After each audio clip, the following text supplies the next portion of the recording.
अस्सलाम वालेकुम दोस्तों। नाज़रीन, शेख इब्न अल अरबी किसी मामूली शख्सियत का नाम नहीं है।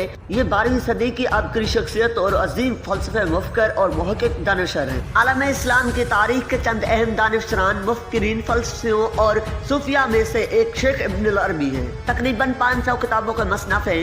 इनकी सबसे मशहूर किताब किताबुल फतुहात अल मक्किया है, जिसके 560 अबवाब और 4000 सुफ़ियात हैं। शेख इब्न अल अरबी को सूफिया ने शेखुल अकबर का लक़ब दे रखा है और आज तक ये लक़ब किसी और को नहीं मिल सका। शेख इब्न अल अरबी का पूरा नाम मुहिउद्दीन मोहम्मद इब्न अल अरबी अंदालूसिया है। इंदलस के मसीह शहर में 1165 में विलादत हुई। आपके वालिद अरबी नस्ल थे और इंदलस में आकर उन्होंने रिहाइश अख्तियार कर रखी थी।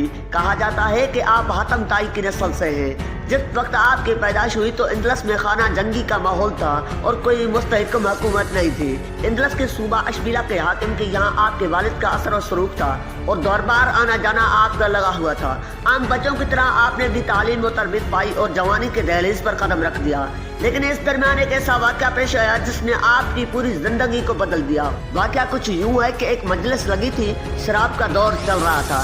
शेख इब्न अल अरबी भी जाम हाथ लेकर पीना चाह रहे थे कि अचानक एक आवाज उनको सुनाई देती है कि ए मोहम्मद, क्या तुमको इसलिए पैदा किया गया था कि तुम्हारा काम शराब पीना और इस तरह की मजलिसों में शिरकत करना नहीं है। इस वाक़े के बाद इब्न अल अरबी जाम हाथ से फेंक देते हैं और वहाँ से बाहर निकल जाते हैं। उस वाक़े के बाद उनकी कैफियत बदल जाती है। तसूफ, फ़ुक़्हा और दीगर उलूम में उन्हें कमाल हासिल हो जाता है। उन्हें एहसास होता है कि हमारे सीने में जो इल्म है इसकी तबलीग और तशहीर के लिए इंदलस मुनासिब मुल्क नहीं है। चनाचा वो वहाँ से निकल कर 1194 में मराकश पहुँचते हैं। यहाँ अबू मोहम्मद अब्दुल अजीज बिन अबू बकर कुरैशी महदवी और दीगर उलमा से मुलाकात होती है। मराकश में शेख इब्न अल अरबी एक खानकाह कायम करते हैं और तसूफ को फरोग़ देते हैं। 2 साल के अरसे में उनका तवील हल्का भी बन जाता है। शेख इब्न अल अरबी फिर इंदलस लौट जाते हैं और कुछ ही साल यहाँ कायम करते हैं। उनको अल्लाह की तरफ से यह बात डाल दी गई थी कि मेरे बंदों को उस करम के बारे में बताओ जो मैंने तुम पर किया था। चंद साल के बाद वो वहाँ से 1199 ईस्वी में मक्का मुकरमा पहुँचते हैं और तकरीबन 2 साल यहाँ काम करते हैं। उसके बाद वहाँ से बगदाद और इराक जाते हैं। चंद दिनों बाद यरूशलेम पहुँचते हैं और हर जगह तसूफ और अलूम का एक हल्का कायम कर लेते हैं। दमशक में उनके मुलाकात सुल्तान सलाहुद्दीन अयूबी के बेटे मलिक ज़ाहिर से होती है, जो उनके बेपनाह कदर करते हैं। सुल्तान सलाहुद्दीन अयूबी के नाते अमीर उल हलब अब्दुल अजीज के भी यहाँ उनकी बहुत कदर व मंजिलत होती है। एक मरतबा उन पर कुछ लोगों की जानिब से अर्तदाद का इल्जाम लगा दिया गया और लोग कत्ल करने के दर पे हो गए, लेकिन वो कामयाब नहीं हो सके। मिस्र के अयूबी हाकिम मुल्कुल आदिल ने उन्हें बचा लिया। 1211 में शेख इब्न अल अरबी एशियाई कुचित की जानिब जाते हैं और कोरिया पहुँचते हैं, जो उस वक्त सल्जुक सल्तनत की राजधानी थी और एक अजीम शहर था। यहाँ पर सुल्तान अलाउद्दीन कैकुबात ने आपके वालिद के साथ इस्तकबाल किया और आपकी रहाइश के लिए एक मकाम बनाया, जिसे आपने बाद में एक भिखारी को दे दिया। पुनिया में आपकी आमद मशरकी तसूफ में एक इनकलाब का पेशकीमा बनी, जिसका वसीला आपके शागिर्द और सोतीले बेटे सदरुद्दीन कोनवी बने, जिनकी माँ के साथ आपकी शादी हुई। सदरुद्दीन कोनवी जो आगे चलकर तसूफ के अलाइम में शुमार होते हैं। मौलाना जलालुद्दीन रूमी के करीबी दोस्त में से थे। आपने इब्न अल अरबी की किताब फसूसुल हुक्म पर शरह लिखी, जो आज तक हरफ आखिर समझी जाती है। सल्जुक सुल्तान अलाउद्दीन के कुबात आपके मुरीदों में थे और बेपनाह इज्जत करते थे। 1210 के बाद का ये वो जमाना है जिसमें शेख इब्न अल अरबी कोनिया में कयाम पज़ीर थे और एशियाई कुचित में तसूफ और फिक्र व फलसफा को आम कर रहे थे।